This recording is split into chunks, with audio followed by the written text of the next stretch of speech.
हमें सर्वर चाहिए होता है। ठीक है, अब हम डील कर रहे हैं कि कैसे हम डेटाबेसेस में जो डाटा है इंसर्ट कर सकते हैं, डिलीट कर सकते हैं, अपडेट कर सकते हैं। उसके लिए सबसे पहले हमें चाहिए होता है सर्वर। हम सर्वर जो यहाँ पे यूज़ कर रहे हैं वो एग्ज़ाम का है। हमने एग्ज़ाम सर्वर को इंस्टॉल कर लेना है। इसमें हमारे पास हमें PHP भी मिल जाती है और हमें सर्वर भी मिल जाता है और हमें SQL भी मिल जाता है। तो हमने सबसे पहले एग्ज़ाम सर्वर इंस्टॉल करना है। इसमें हमारे पास हमें सर्वर और डेटाबेसेस यानी MySQL दोनों सॉफ्टवेयर्स मिल जाते हैं। आप इसे इंस्टॉल करने के बाद सबसे पहले इसे यहाँ से स्टार्ट करेंगे। ठीक है, आपने सर्वर को भी इंस्टॉल करना है और MySQL को भी, ये दो सर्विसेज इसकी स्टार्ट करनी है। उसके बाद आप अगर चेक करना है कि ये वर्क कर रहा है ठीक या नहीं कर रहा, आप यहाँ पे लोकल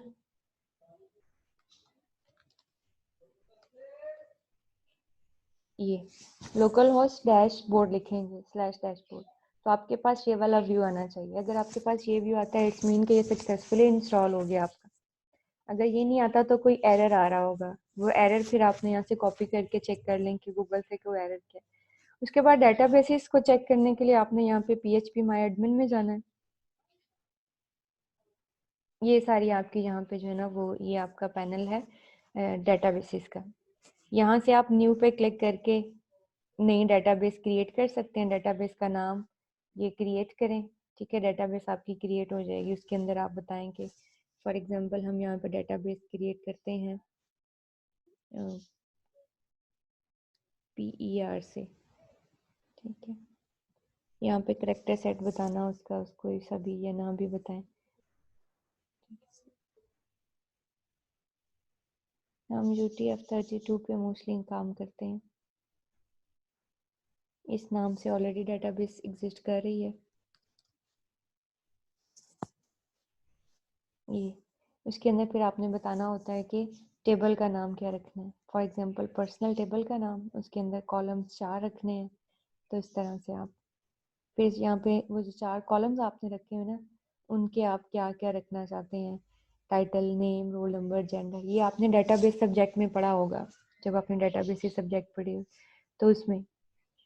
अब और फिर यहाँ से अगर आपने देखना है कोई सा भी टेबल, जैसे ये BSCS का टेबल है, अभी ये चेंज है नहीं सेव किया, ये उसके अंदर जो है ये कंट्री, फॉर्म, इमेज, लॉगिन, ये पहले से बने हुए हैं एंट्रीज, ये टेबल पहले से बना हुआ है। ठीक है, इस तरह से ये डेटाबेस है, ये पेट की डेटाबेस है, ये डिफरेंट डेटाबेसेस। ठीक है, इसके अंदर ये 5 टेबल बने हुए हैं PSCS में। Country, form, images, login, personal. Personal के अंदर आपके ये डाटा भी है, ये देखिए इसमें ये डाटा एंटर हुआ। हम यहाँ से भी डेटाबेसेस बना सकते हैं, टेबल्स क्रिएट कर सकते हैं, लेकिन फिर ये जो डेटाबेस है ये तो हमारी सर्वर साइड पे चली जाती है ना, तो हम इस डेटाबेस को फिर डील नहीं कर सकते। हमें इस डेटाबेस को डील करना होता है कहाँ से, अपनी वेबसाइट से। ठीक है, अपनी वेबसाइट से, जिसे हम एडमिन पैनल बोलते हैं वेबसाइट का, वहाँ से। ठीक है, उसके लिए फिर हम डेटाबेसेस के साथ क्या क्या कर सकते हैं, हम यूजर्स क्रिएट कर सकते हैं, हम इसे सर्वर पे स्टोर कर देते हैं, ये फास्ट एंड रिलायबल होता है। इसके SQL प्लेटफॉर्म यूज होता है जो कि बहुत सिंपल है, उसमें कोई इतना डिफिकल्ट नहीं होता है। ये सबसे पहले डेटाबेस से डील करने के लिए सबसे पहला स्टेप होता है कनेक्शन क्रिएट करना बिटवीन सर्वर और एप्लीकेशन आपकी, यानी आपकी वेबसाइट और आपके सर्वर के दरमियान कनेक्शन क्रिएट करना। कनेक्शन क्रिएट करने के लिए आपको 3 चीज़ें रिक्वायर्ड होती हैं। सर्वर का नाम, यूज़र नेम और पासवर्ड अगर आपने कोई लगाया। अगर आपने पासवर्ड नहीं लगाया हुआ, जैसे हमने डेटाबेसेस को मोस्टली नहीं लगाया था, तो हम यहाँ ब्लैंक लिख देते हैं। ठीक है, हमारे यहाँ पे सर्वर का नाम होता है लोकल होस्ट और यूज़र का नाम जो भी रखा हुआ है हमने वो, और पासवर्ड उसका जो भी होगा। ठीक है, ये ऑथेंटिकेशन के लिए 3 चीज़ें हमें रिक्वायर्ड होती हैं। ये क्या है, ये PHP के वेरिएबल 3 बनाए हैं, उसमें हम यूज़र का नाम, सर्वर का नाम। अगर हमने यूज़र नाम भी नहीं रखा ना खुद से, तो बाय डिफ़ॉल्ट जो यूज़र ऑपरेट करता है डेटाबेस को, उसका नाम होता है रूट। डिफ़ॉल्ट में जो यूज़र ऑपरेट होता है रूट, और डिफ़ॉल्ट में पासवर्ड कुछ भी नहीं होता। ठीक, उसके बाद फिर हमें कनेक्शन क्रिएट करने के लिए एक बिल्ट इन ये MySQL_connect, ठीक है, ये प्रोसीजरल है अगर आप यूज कर रहे हैं तो आपको ये एक पहले से बना हुआ फंक्शन आप कह रहे हैं यूज करना पड़ता है MySQLi_connect। ये क्या करता है, आप इसको सर्वर नेम भी पास कर देते हैं, यूजर नेम भी और पासवर्ड भी, ये आपको कनेक्शन बना के इस ऑब्जेक्ट में रख देगा, ठीक है। फिर आप चेक करते हैं इफ नॉट, ये नॉट लगाया हुआ है ना, या अगर तो कनेक्शन बन जाता है तो इसमें ट्रू आ जाएगा, अगर कनेक्शन नहीं बनता तो इसमें फॉल्स आ जाएगा। अगर तो इसमें फॉल्स आया है तो हमने ये नॉट लगा दिया, इसका मतलब है ट्रू हो जाएगा, तो ये हमारे पास कनेक्शन फेल की स्टेटमेंट। मगर अगर कनेक्शन सक्सेसफुली नहीं बना तो फिर क्या होगा, एरर मैसेज आ जाएगा, अदरवाइज स्क्रीन के ऊपर लिखा हुआ आ जाएगा कनेक्टेड सक्सेसफुली। इको स्टेटमेंट मैंने आपको लास्ट टाइम बताया था कि स्क्रीन के ऊपर प्रिंटिंग के लिए यूज होती है। और यही काम अगर आपने करना है उससे for example object oriented approach से, तो उसमें फ़र्क सिर्फ इतना है कि यहाँ पे ये फंक्शन यूज़ होता है MySQL_connect, और वहाँ पे क्या यूज़ होता है, न्यू के कीवर्ड से एक ऑब्जेक्ट बनता है MySQLi क्लास, MySQLi क्लास का, इसमें ये क्लास का नाम है MySQLi, और न्यू के कीवर्ड से ऑब्जेक्ट बना, उसमें भी पास हमने वही 3 चीज़ें करनी है, और वो उसी तरह हमें जो है ना वो दे देता है कनेक्शन बना के। फिर उसमें एरर, कनेक्ट कनेक्ट एरर, ठीक है, ये ऑब्जेक्ट का नाम है और ये यूज होती है, ये ऑपरेटर यूज होता है किसी भी क्लास से कोई भी प्रॉपर्टी पिक करने के लिए। ये कनेक्ट एरर की प्रॉपर्टी कि अगर तो कनेक्शन नहीं बना तो एरर होगा, वो एरर मैसेज स्क्रीन के ऊपर प्रिंट कराने के लिए हम क्या स्टेटमेंट यूज करते हैं, डाई स्टेटमेंट। डाई स्टेटमेंट ये स्क्रीन के ऊपर एज इट इज लिखा हुआ आएगा कनेक्शन फेल्ड, और आगे लिखा हुआ आएगा जो भी एरर होगा, जिस भी एरर की वजह से कनेक्शन फेल्ड हुआ है, या तो सर्वर का नाम गलत हो गया, या यूजर का नाम गलत हो गया, या पासवर्ड गलत हो गया, इन 3 इश्यूज की वजह से, या आपने यहाँ से सर्वर जो है वो स्टार्ट ही नहीं किया, इन इश्यूज की वजह से आपके कनेक्शन एरर हो सकता है, ठीक है। अच्छा, पीएचपी का कोड आपने लिखना किधर है, पहले तो ये पीएचपी का कोड आप किसी भी फाइल के अंदर लिख सकते हैं, लेकिन उस फाइल को फिर आपने सेव करना है .php से। और पीएचपी का कोड आपने रखना कहाँ पे है, पीएचपी का कोड आपने रखना है जहाँ पे आपका एग्जाम इंस्टॉल हुआ ना, देखिए मेरे सी ड्राइव में एग्जाम के अंदर जाके htdocs का फोल्डर होगा, htdocs hyper text document, htdocs का फोल्डर है, यहाँ आप अपना कोई भी रख सकते हैं, ठीक है। यहाँ पे जैसे मैंने ये इधर BSCS में ये रखे हूँ, ठीक। अब अगर मैंने यहाँ से फॉर एग्जाम्पल ये एक फाइल है, इसके अंदर देखते हैं कोड क्या लिखा हुआ है। पहले इसके अंदर लिखा हुआ है इसके अंदर लिखा हुआ है सिर्फ ये देखें पीएचपी का कोड, ये पीएचपी स्क्रिप्ट लगाया हुआ है, और अंदर क्या लिखा हुआ है strrev समरीन। ये strrev हमने लास्ट लेक्चर में पढ़ा था, स्ट्रिंग रिवर्स, कि जो भी इसको स्ट्रिंग दी जाए उसे क्या कर देता है, रिवर्स करके स्क्रीन के ऊपर डिस्प्ले करवा देगा। अब अगर इतनी सी फाइल को मैं यहाँ से चलाऊंगी ना, ये यहाँ से मैं चलाती हूँ, तो ये मुझे कहेगा इंटरनेट एक्सप्लोरर ओके, ये तो मेरी चल ही नहीं रही फाइल, चलेगी नहीं यहाँ से। क्यों, क्योंकि मैं तो इसे क्लाइंट साइड से चला रही हूँ, और गूगल क्रोम पे भी चलाऊंगी ना, देखें वही कोड आ गया एज इट इज, कोड आ गया, इसने एग्जीक्यूट नहीं किया उसको, क्योंकि कोड आ गया। इसलिए कोड आया है क्योंकि पीएचपी की जो फाइल है ये सर्वर साइड पे चलती हैं, ठीक है, सर्वर साइड पे। उसके लिए फिर मुझे क्या करना पड़ता है, पीएचपी की फाइल को चलाने के लिए यहाँ पे आपने लिखना है लोकल होस्ट स्लैश अपने फोल्डर का नाम जहाँ आपने ये फाइल रखी हुई है। ये फाइल मेरी कहाँ पे पड़ी हुई थी, मुझे फोल्डर का नाम htdocs के अंदर BSCS का फोल्डर है, BSCS, ठीक है। तो मैं डायरेक्ट यहाँ पे अपने फोल्डर का नाम लिख देती हूँ। इससे क्या होगा, उस फोल्डर के अंदर जितनी भी मेरी फाइल्स है ना वो सारी आ जाएंगी, देखें ये सारी। और ये अब मैं किस साइड से चला रही हूँ, सर्वर से, local host server, server side से एक फाइल को पीएचपी की चलाऊंगी तो तब वो फाइल एग्जीक्यूट होगी। अगर मैं उस फाइल को डायरेक्ट चलाऊंगी तो वो एग्जीक्यूट नहीं होती, ठीक है। आपके सामने जब मैंने इसे डायरेक्ट चलाया यहाँ से क्लाइंट साइड से, तो एग्जीक्यूट नहीं हुई, वो कोड ही आ गया मेरे पास, ठीक है। तो आपने लोकल होस्ट पे जाके अपने फोल्डर का नाम लिखना है, जैसे ही आप फोल्डर का नाम लिखेंगे उसके अंदर सारी फाइल्स आ जाएंगी। अब आप उस फाइल को लिखेंगे, मेरी फाइल थी intro.php, जैसे ही मैंने इसके ऊपर क्लिक किया आप देखें क्या आ रहा है, क्योंकि मैंने स्ट्रिंग रिवर्स लगाया था ना, तो देखिए इस साइड से रीड करें तो समरीन, ये साइड से ये रीड हो रहा है, ठीक है। तो ये इस तरह से जो है ना पीएचपी की फाइल्स जो है वो सर्वर साइड से इस तरह से एग्जीक्यूट होती हैं, ठीक है, सर्वर साइड से आपने उन्हें एग्जीक्यूट करना होता है, तभी वो एग्जीक्यूट होती है। और इन्हें स्टोर कहाँ पे करना है? अपने एग्जाम के अंदर जाके htdocs के फोल्डर के अंदर जाके कोई फोल्डर बना लें और वहां इनको स्टोर कर लें। ठीक, फिर ये कनेक्ट करने का कोड लिखा हुआ है, ये वही कोड है जो हमने अभी देखा, ये देखें।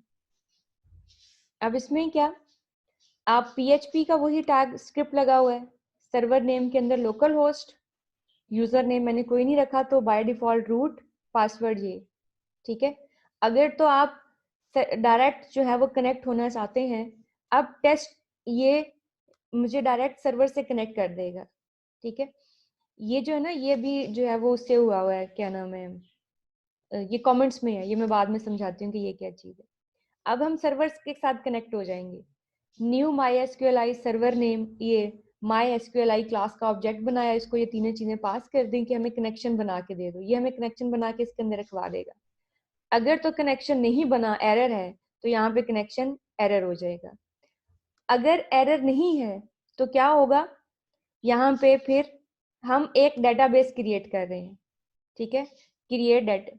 आप देखें, अगर तो आपकी डेटाबेस पहले से बनी हुई है, अब यहाँ और समझिएगा मेरी बात, कि अगर तो डेटाबेस पहले से बनी हुई है तो हम क्या करते हैं, हम यहाँ डेटाबेस का भी बता देते हैं कि फलां डेटाबेस, और यहाँ पे डेटाबेस भी एक चौथा पास कर देते हैं, डेटाबेस का नाम, मतलब ये भी हम पास कर देंगे कि हमें सर्वर से इस डेटाबेस के साथ कनेक्शन करवा दो। अगर ये डेटाबेस बनी है, हम देख लेते हैं test1 से हमारी कोई डेटाबेस है, ये बनी हुई है, तो ये हमें इस डेटाबेस से क्या कर देगा, कनेक्ट करवा देगा। ठीक है, इस डेटाबेस से हमें कनेक्शन करवा देगा।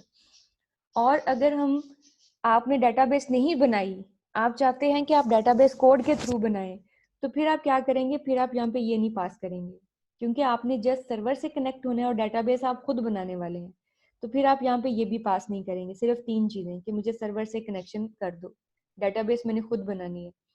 अगर तो एरर है तो एरर मैसेज, अगर एरर नहीं है, अगर एरर नहीं है डेट्स मीन आप सर्वर के साथ कनेक्ट हो चुके हैं, तो फिर आपने यहाँ पे क्या लिखना है, डेटाबेस का कोड क्रिएट। इसके लिए आपने क्यूरीज यूज करनी होती हैं, क्यूरीज आपने ऑलरेडी पढ़ी हुई हैं डेटाबेस में। क्रिएट डेटाबेस के लिए हम क्या लिखते हैं, जस्ट इतनी क्यूरी, क्रिएट डेटाबेस, आगे डेटाबेस का नाम, तो वो डेटाबेस क्या हो जाती है, क्रिएट हो जाती है।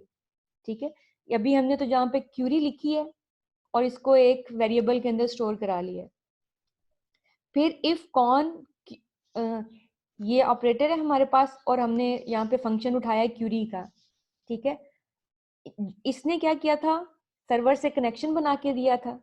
सर्वर से जिसने कनेक्शन बना के दिया है वो क्यूरी ले जाए, और इसके अंदर क्यूरी लिखी हुई है एसक्यूएल के अंदर, अगर क्यूरी सक्सेसफुली एग्जीक्यूट हो गई है, ट्रू, तो इट्स मीन डेटाबेस क्रिएट हो गई है। एल्स डेटाबेस में भी इशू है, वो भी क्रिएट नहीं हुई किसी वजह से। ठीक है, तो डेटाबेस क्रिएट करने के लिए जस्ट इतनी क्यूरी लिखनी है, क्रिएट डेटाबेस, और फिर क्यूरी को, इस चीज को कहते हैं क्यूरी की एग्जीक्यूशन, क्यूरी को एग्जीक्यूट करना है। और अगर डेटाबेस पहले से बनी हुई है तो आप यहाँ पे लिखेंगे जस्ट डेटाबेस, और यहाँ पे आप इसको पास कर देंगे डेटाबेस का नाम। ठीक है, क्योंकि आपने पहले से बनाई हुई है। और यहाँ पे आप फिर ये सारा कोड भी नहीं लिखेंगे। ठीक है, इफ कनेक्शन एरर है तो ठीक, अदरवाइज एल्स में हम लिख देते हैं यहाँ पे इको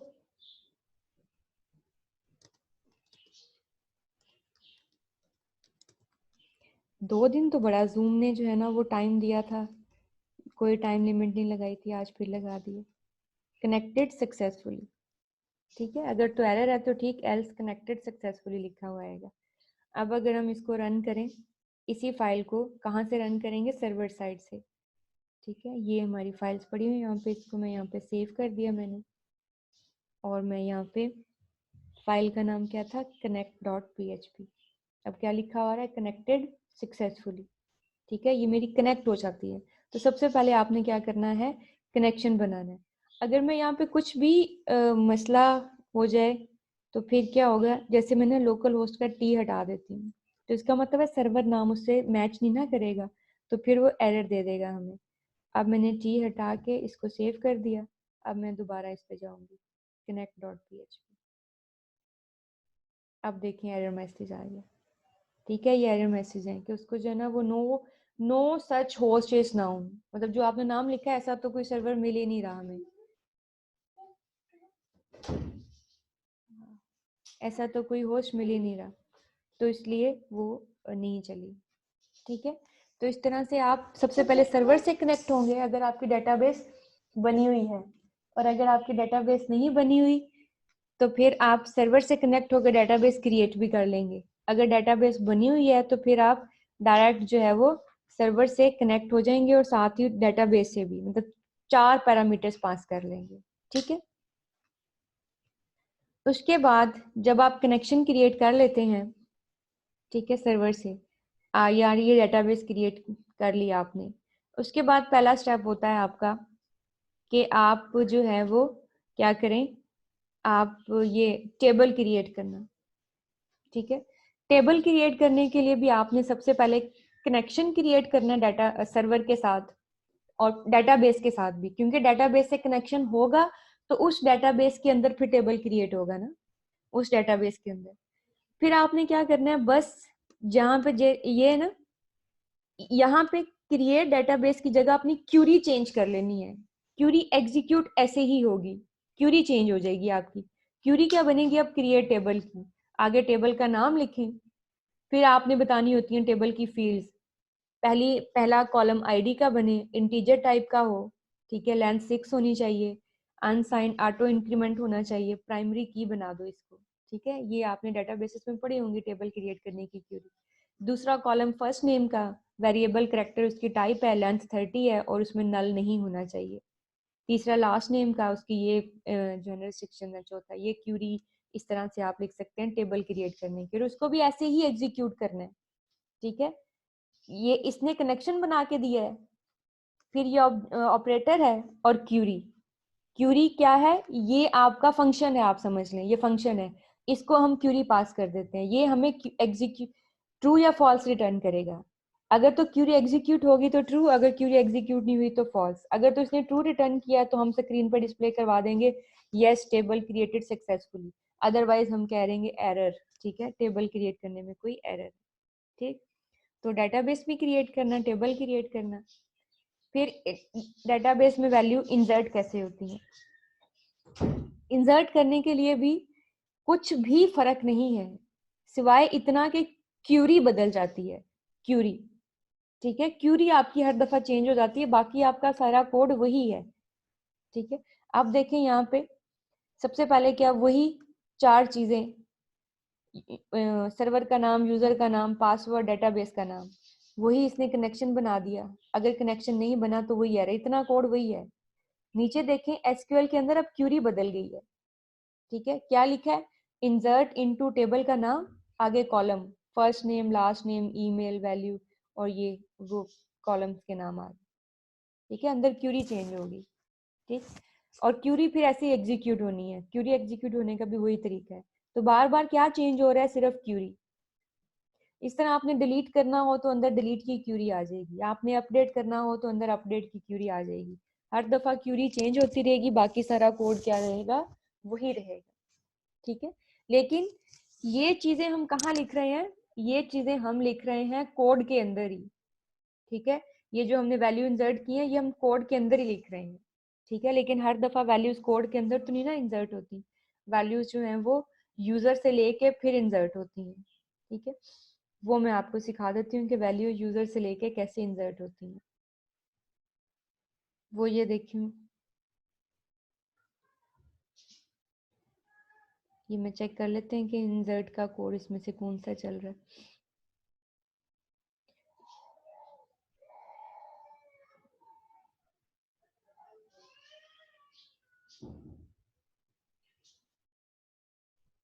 ये भी वहीं से इंसर्ट हुई हुई है, मतलब कोड के जरिए इंसर्ट हुई हुई है, तो इस वजह से ये जो है ना वो आ रहा है। अगर आप देखें तो देखें कोड के अंदर ही क्या लिखा हुआ है, इंसर्ट इनटू पर्सनल नुमान 3 ये। ठीक है, अगर आप पर्सनल वाले टेबल में जाएं तो वहां बार बार वैल्यूज इंसर्ट हो गई होंगी। पर्सनल वाले टेबल में जाएं,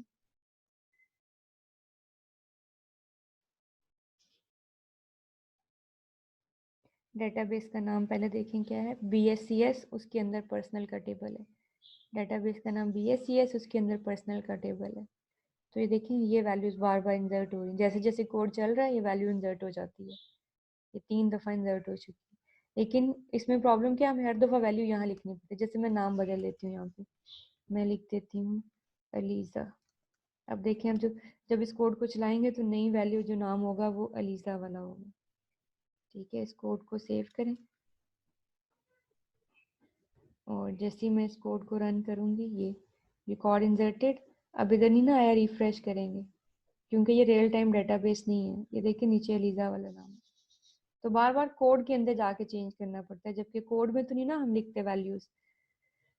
तो वैल्यूज़ हम जो है वो फॉर्म के ऊपर लिखते हैं, फॉर्म जैसे इंसर्ट करना।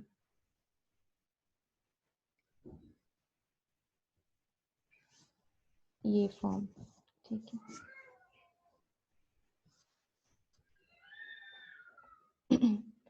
अब यहाँ पे जो BSCS वाला फोल्डर नहीं है, बल्कि फोल्डर कौन सा है, फॉर्म, ये इसमें भी चेक करना पड़ेगा।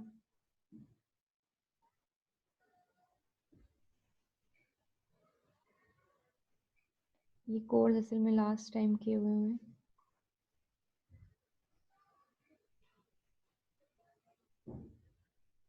ये जैसे फॉर्म, ठीक है। असल में हम लिखते हैं यहाँ पे डाटा, ठीक है, और फिर ये डाटा जो है ना वो फिर डाटाबेस में जाना चाहिए। ये डाटा फिर कहाँ जाना चाहिए, डाटाबेस के अंदर, ठीक है। अननाउन डेटाबेस लॉगिन, अच्छा डेटाबेस जो है ना वो नाम मैच नहीं कर रहा। अब इसमें देखें, अगर पहले आप तो आपने HTML का फॉर्म बनाना है, ये सारा देखें, ठीक है। इसमें आपने वही फॉर्म बनाया, input type equal to text उसका नाम रखा है, आपने रेडियो बटन बनाए, उनकी जेंडर रखी है, फिर आपने स्किल बनाई। अब स्किल का जो नाम रखा है ना वो यहाँ पे एरे रखी हुई है, ठीक है। स्किल में एरे क्यों, इसलिए कि डिफरेंट वेरिएबल्स में डाटा स्टोर नहीं होगा, बल्कि एक एरे के अंदर ही स्टोर हो जाएगा। अगर कोई पहला चेक बॉक्स चेक करेगा तो उसके पहले इंडेक्स पे डाटा चला जाएगा, कोई दूसरा चेक बॉक्स चेक करेगा तो उसके दूसरे इंडेक्स पे, कोई तीसरा चेक बॉक्स चेक करेगा तो उसके तीसरे इंडेक्स पे, बजाय ये कि 3 वेरिएबल्स में डाटा जाता है, वेरिएबल एक ही अरे के अंदर स्टोर हो जाएगा। इसी तरह से कंट्री का नाम रखना, तो ये वैसे ही है जैसे आपने पढ़ा था उसमें, सिर्फ चेंज इसमें क्या है कि यहाँ पे इनके हर चेक बॉक्स के नाम जो है वो डिफरेंट नहीं है, बल्कि हर चेक बॉक्स के नेम की जगह क्या रखी हुई है, एरे रखी हुई है। ये एक बिल्कुल फॉर्म है सादा, लेकिन इसके एक्शन में देखें क्या लिखा हुआ है, reg.php, reg.php का कोड चलेगा। reg.php ये वाली फाइल है, हम इस फाइल का कोड भी देख लेते हैं। ये फाइल क्या करती है, सबसे पहले server name, user name, password, database का नाम, लॉगिन। हम देखते हैं कि ये डेटाबेस बनी भी हुई है या नहीं, कि ऐसा तो नहीं कि ये डेटाबेस बनी ना हो। लॉगिन,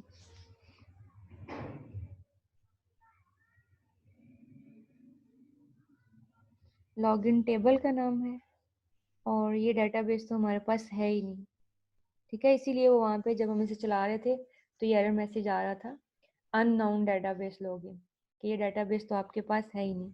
हम ऐसी डेटाबेस ढूंढ